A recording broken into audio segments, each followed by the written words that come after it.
Welcome to Learning Python, and in this video we're going to go and learn how to use the Streamlit web development app using Python. And here you're going to learn how to make your first ever web app. Let's get right into it. The first thing we're going to do is we're going to do pip install Streamlit in our terminal.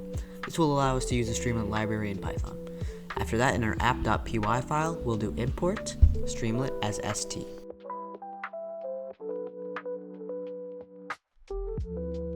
To get started, we'll give our app a title. We'll do st.title, and then our title will be my first web app.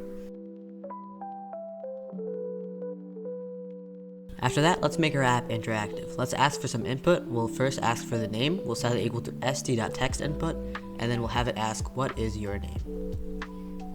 After that, we'll ask the user for the age. We'll do age is equal to st.numberInput, and then what is your age?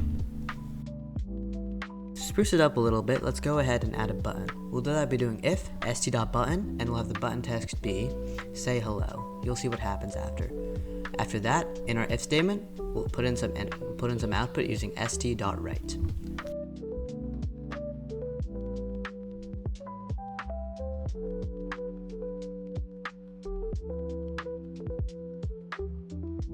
After we're done with that message, we have one more step, which is to go ahead and run our app.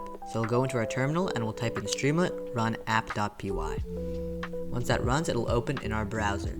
As you can see, it looks great. We can go ahead and type in our input, and then we can finally go ahead and press our button. As you can see, it works perfectly. So that's it. I hope you enjoyed and enjoy creating your first ever web app. I'll see you later.